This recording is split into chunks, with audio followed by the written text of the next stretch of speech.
네, 오늘 본문 신명기 10장은 크게 두 부분으로 나뉘어져 있습니다. 1절에서 11절까지는 모세의 회상 부분이고 12절에서 22절까지는 모세가 이스라엘에게 권면하는 내용입니다. 먼저 모세는 시내산에서 40일을 거하며 하나님께 계명을 받았죠. 그런데 그 동안에 이스라엘 백성이 금송아지 우상을 만들었던 일을 회상합니다. 그때 하나님께서는 이스라엘 백성이 우상을 만든 것을 보시고 부패하였다라고 하셨습니다. 이 히브리 원어에서 이 단어는 그르치다, 잃다, 낭비하다라는 뜻이 있는데, 이것은 단순히 이스라엘 백성이 타락했다라는 의미가 아닙니다. 이건 그들이 하나님과의 계약을 파기하고 하나님의 계획을 그르쳤다라는 강한 뜻을 갖고 있습니다. 우리 성도님도 아시다시피 모세는 이스라엘 백성들을 위해서 중보합니다. 그러나 막상 이들이 만든 송아지 그 춤추는 것을 보고 크게 분노하여 하나님이 직접 써서 주신 계명의 두 돌판을 깨뜨리죠. 두 돌판이 깨어진 동시에 하나님과의 언약 관계도 깨어졌습니다. 이스라엘 백성들은 자신의 죄에 합당한 보응을 받았지만 모세는 이스라엘을 위해서 하나님께 나아가 40일 밤낮을 기도했습니다. 모세가 하나님께 이스라엘에 대한 중보한 그 기도의 근거는 약속이었습니다. 언약. 신명기 9장 27절입니다. 주의 종 아브라함과 이삭과 야곱을 생각하사 이 백성의 완악함과 악과 죄를 보지 마옵소서. 이 송아지 사건 후에 레위 지파가 예배를 드리는 구별된 지파로 되게 되었죠. 그리고 이 신명기 내용은 2부로 향하여 갑니다. 2부는 이스라엘을 향한 모세의 권면인데요. 이 처음의 시작이 바로 이스라엘아 라고 이름을 부르는 것부터 시작됩니다. 하나님이 어느 한 사람의 이름을 부를 때에 그것은 그 이름을 가진 사람과의 관계가 아주 깊은 인격적 관계에 있음을 나타냅니다. 구약과 신약을 좀 나누어서 살펴보면 구약에서 하나님이 누군가를 부르신다는 건 언약적인 관계를 나타내는 경우가 큽니다. 하나님은 아브라함을 부르셨고 야곱을 부르셨습니다. 모세를 부르셨고 사무엘을 부르셨죠. 신약으로 들어와서는 바로 하나님, 그리스도 예수님께서 이름을 부르신 사람들이 있습니다. 삭개오를 부르셨죠. 그리고 마르다를 부르셨습니다. 시몬 베드로를 부르셨고 사도 바울의 옛 이름이었던 사울을 불러주셨죠. 예수님께서 이름을 부르신 건 새 언약의 관계로 넘어감을 의미합니다. 바로 교회 공동체 안에서 그리스도의 이름으로 하나 되어 바로 그분의 양이 되는 걸 나타내는 것입니다. 사랑하는 우리 개포동교회 성도 여러분, 우리 하나님께서는 우리 성도님들의 이름을 알고 계십니다. 우리 성도님들을 부르시죠. 우리의 이름을 아시는 그 하나님은 우리를 아주 잘 알고 계십니다. 하나님의 양은 목자이신 하나님의 말씀을 또 듣게 되죠. 그분의 말씀은 바로 우리에게 이러한 것을 요구합니다. 경외하는 태도, 말씀을 행하는 것, 그분을 사랑하는 것, 마음과 성품을 다해 섬기는 것. 요구라고 제가 조금 무겁게 표현은 하지만 사실 거창한 건 아닙니다. 하나님은 그냥 너의 마음을 나에게 줘라 이렇게 하시는 거죠. 우리가 하나님께 마음을 드리면 하나님은 좋아, 내가 너의 마음을 받았으니 이제 끝, 이게 아닙니다. 모세는 우리에게 말해줍니다. 하나님이 우리에게 행복을 주신다고 말이죠. 오늘 본문 13절입니다. 내가 오늘날 내 행복을 위하여 내게 명하는 여호와의 명령과 규례를 지킬 것이 아니냐. 우리가 찾는 파랑새가 여기 있었네요. 바로 행복은 하나님 말씀을 행함에 있습니다. 그러면 이제 이 행복을 어떻게 실현시키느냐, 어떻게 우리 삶에 구현할 수 있는가에 대한 물음이 생깁니다. 모세는 우리가 가장 먼저 행해야 할 것을 정확하게 지적해 줍니다. 본문의 16절입니다. 다 같이 함께 읽어보겠습니다. 그러므로 너희는 마음에 할례를 행하고 다시는 목을 곧게 하지 말라. 행복의 시작은 교만한 마음을 버리는 것부터 시작됩니다. 교만은 태초에서부터 우리를 하나님과 갈라놓은 죄의 모습입니다. 사단은 말하죠. 너희가 하나님과 같이 되어 선악을 알 줄 하나님이 아셔서 선악을 알게 하는 실과를 먹지 못하게 한 거야. 하나님과 같이 되어 선악을 알까봐 바로 그것으로 우리를 유혹해서 우리의 자유의 의지를 그 거역함에 사용하도록 만들었습니다. 저는 이 교만한 마음에 대해서 가장 잘 설명해주고 분석해주는 것이 바로 잠언이라고 생각합니다. 잠언에서는 이 교만한 마음을 스스로라는 것과 연결됩니다. 태초에 아담과 하와가 꿈꿨던 것, 하나님과 같이 내가 주인이 되는 것, 스스로 하는 것. 갑자기 선전에 있는 노래가 생각이 나요. 애기들이 우리의 일을 스스로 하자 막 이러면서 치카치카 이도 스스로 해야 되고 이불 하는 것도 스스로 해야 되고, 우리들은 어렸을 때부터 그렇게 교육을 받고 있지 않습니까? 그런데 이상하게도 스스로 하면 안 된다라고 성경에서 말하고 있죠. 그 부분에서 잠언에는 이렇게 말하고 있습니다. 잠언 3장 7절입니다. 스스로 지혜롭게 여기지 말지어다. 여호와를 경외하며 악을 떠날지어다. 지혜는 자신을 낮추는 것이죠. 그것은 여호와 하나님을 의지하는 것으로 나타납니다. 의지는 스스로 하는 것이 아닙니다. 그래야만 악을 떠날 수 있다고 성경에서는 말해주죠. 바꾸어 생각하면 교만함은 하나님을 의지하지 않고 스스로의 힘으로 내가 선을 행할 수 있다라고 생각하는 것과 같습니다. 이 교만은 예전에 담임 목사님께서도 잠깐 금요기도회 때 언급을 해주신 걸 좀 기억을 하는데, 자신을 뽐내고 자신을 자랑하는 그런 단편적인 것이 아닙니다. 교만은 자기 연민, 자기 방어, 분노, 폭력, 지나친 선행, 지나친 자기 낮춤, 탐욕, 무감각 등의 아주 복잡하고 다양한 형태의 모습으로 우리 안에 자리 잡고 있습니다. 또한 이것은 여러 세대와 문화 속에서 우리가 하나님을 대적하고 신이 되고자 하는 방법을 계속해서 시도하게 만듭니다. 아까 전에도 제가 잠깐 드렸던 스스로 해야 착한 어린이. 민수기 11장에서는요, 이 인간의 교만이 어떻게 탐욕과 자기 연민이 결탁된 모습으로 나타내고 있는지 단적으로 보여줍니다. 이스라엘 민족 속에 섞여 사는 소수 민족이 있었습니다. 거기서 이 광야 생활이 너무 힘드니까 불평을 하기 시작했습니다.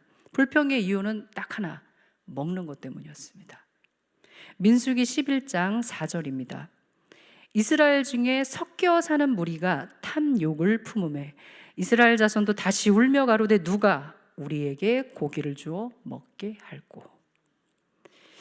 울고 있는 이스라엘의 모습이 한편으로는 얼마나 힘들었으면 그랬을까라고 생각하실 수도 있겠습니다. 사실 광야 생활은 정말 힘들고 고됩니다. 그런데 성경에서는 분명히 탐욕을 품어서 그런 것이라고 말합니다. 이게 단순히 이렇게 맛있는 거 못 먹어가지고 원망하는 것이 아니라는 거죠. 울기까지 한 이스라엘의 모습은 탐욕을 정당화하기 위한 자기 연민의 모습을 보여줍니다. 사실 이런 거죠.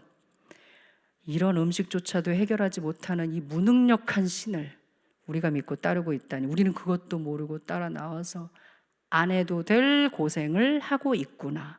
우리가 너무 불쌍하다.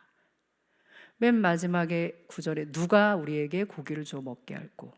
하나님은 없습니다. 모세는 그러한 이스라엘 백성을 향하여 다음과 같이 경고합니다. 신명기 32장 29절입니다. 내가 알거니와 내가 죽은 후에 너희가 스스로 부패하여 내가 너희에게 명한 길을 떠나서 여호와의 목전에 악을 행하여 너희의 손으로 하는 일로 그를 경록케 하므로 너희가 말세에 재앙을 당하리라 하니라.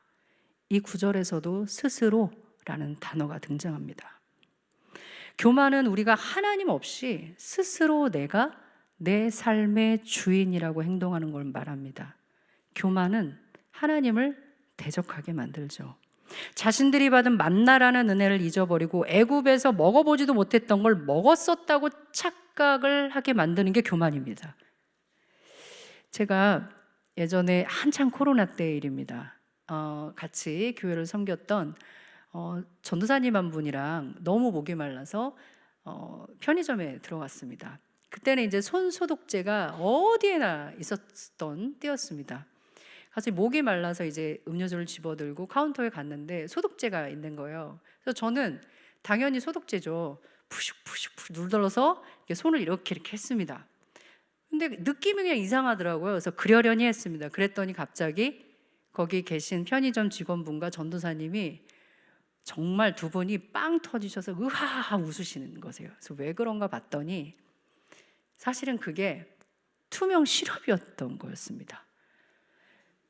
이게 너무 똑같이 생겼어요.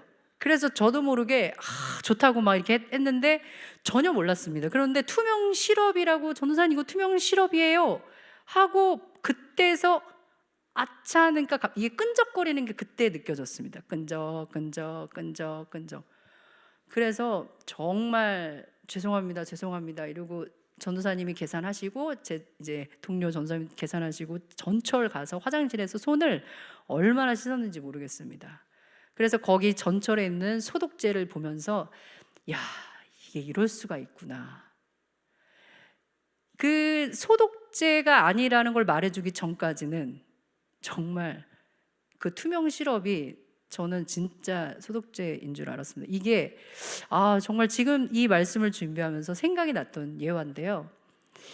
이게 스스로 지혜롭다라고 생각하면 정말 그게 하나님의 생각처럼 느껴집니다. 정말로. 그래서 스스로 거기에 넘어가 버리게 되는 거죠. 그것이 하나님의 뜻이야 라고 말하게 되는 겁니다. 그래서 교만은 패망의 선봉이요 거만함은 넘어짐의 앞잡이입니다. 그러면 어떻게 이 교만을 해결할 수 있을까요? 모세는 마음에 할례를 행하고 목을 곧게 하지 말라고 합니다. 할례를 어떻게 행할 수 있을까요? 우리가 욕심에 하는 게 아니고 다 아실 겁니다. 마음의 할례를 행하는 것인데 하나님은 당신의 그 할례할 수 있는 딱 한 가지 방법을 우리에게 보내주셨습니다. 그것은 바로 예수 그리스도이십니다. 로마서 3장 26절입니다. 곧 이때에 자기의 의로우심을 나타내사 자기도 의로우시며 또한 예수 믿는 자를 의롭다 하려 하심이라. 하나님은 마음에 행하는 할례를 예수 그리스도를 믿음으로 이루어 주셨습니다. 교만은 그리스도의 보혈로만 씻어집니다. 자기 연민, 탐욕, 이기심, 무감각, 이 온갖 감정과 내 이론, 내 생각, 이 모든 것이 변해서 그리스도의 보혈로 씻겨진 내 마음이 이제 배려, 섬김, 사랑, 긍휼, 이해, 절제, 서서히 하나님을 향해 자리 잡게 되는 것이죠. 나보다 다른 사람의 입장과 처지를 이해하게 됩니다.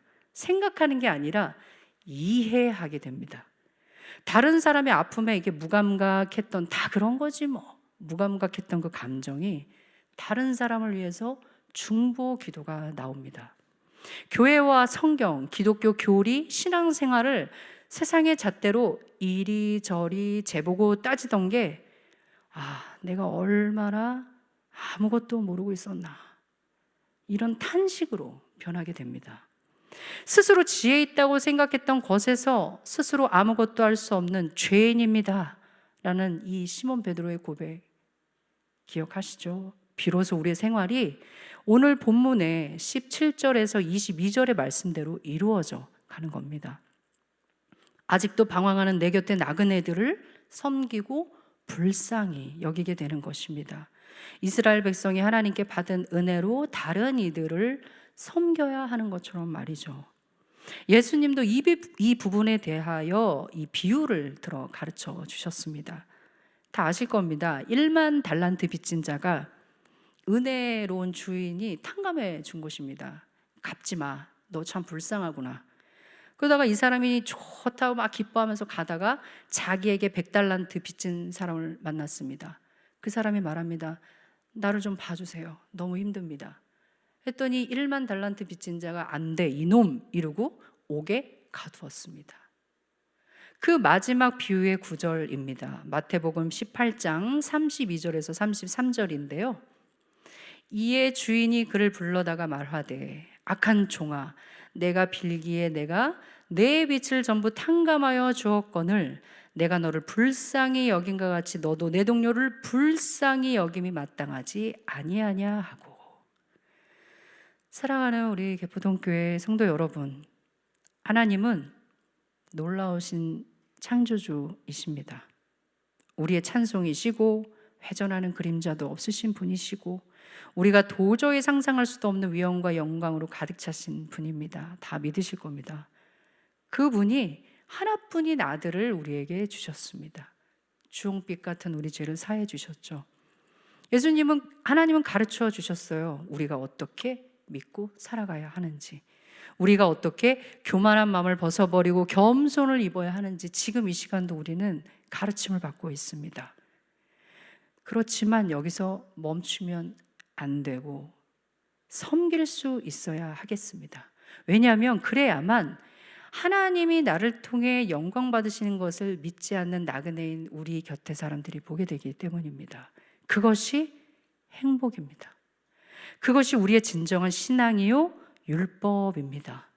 순간적인 포만감, 맛있는 음식, 그런데 그것이 행복이라고 여기는 걸 뛰어넘어서 영원한 울림이 있는 기쁨, 감사, 평안, 섬김, 그것이 진짜 행복입니다. 오늘 이 시간 하나님을 경외하여서 그 모든 도를 행하고 다른 사람을 진실로 대함으로 그 필요를 채워주시는 너그러움과 친절함을 볼 수 있는 그때 바로 곧 시작되기를 간절히 원합니다. 그러면 하나님의 행복이 우리의 행복이 될 것입니다.